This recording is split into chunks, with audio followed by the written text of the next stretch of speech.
Well, certainly, I know he worked hard. I think he's worked hard every offseason. I think he made a concerted effort to probably lean out a little bit. This year he's got a real thick body.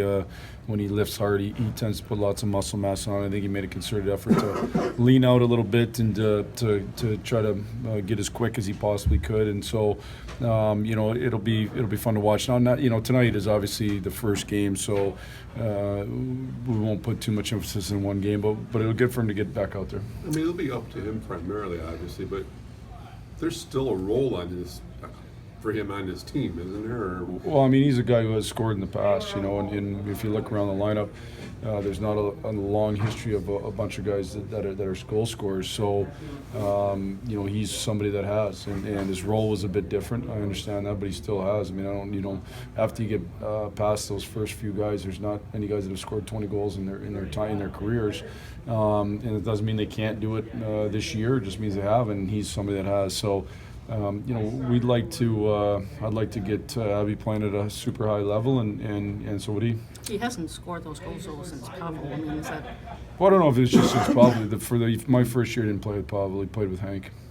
Well, since I was a player of that caliber for him to play with, then I guess. Yeah, but he still scored them. So you can debate whether or not he can score them without those guys. We'll see.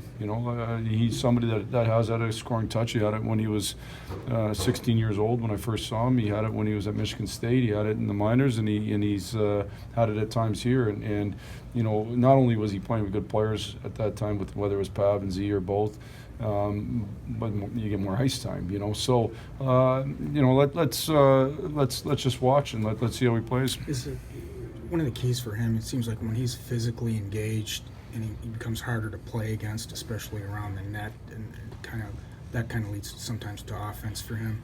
Yeah, I think he's always good around the net. I think that's an area where, if you look, last year he played with Larkin in that crew. I thought he was very good around the net. He's a very, very good net presence. That he always seems to do well, especially when it's specific to his line that this is your role. I think there's times he's been more physically engaged, like really impactful physically than others. And again, sometimes that has to do with the line or what the messaging is to him. And I've talked to him at times. You can. I'd like to have him play teetering on the edge of that reckless without, we don't want to give up outnumbered rushes because we're diving down trying to make big hits, but teetering on the edge of that reckless, and that's not an easy thing because when you do play reckless, sometimes you give up chances, so it's kind of finding that fine line. But I think the physicality, scoring touch, net presence, those are things he can bring to the table that not everybody in the league has and not everybody in the team has. Jeff,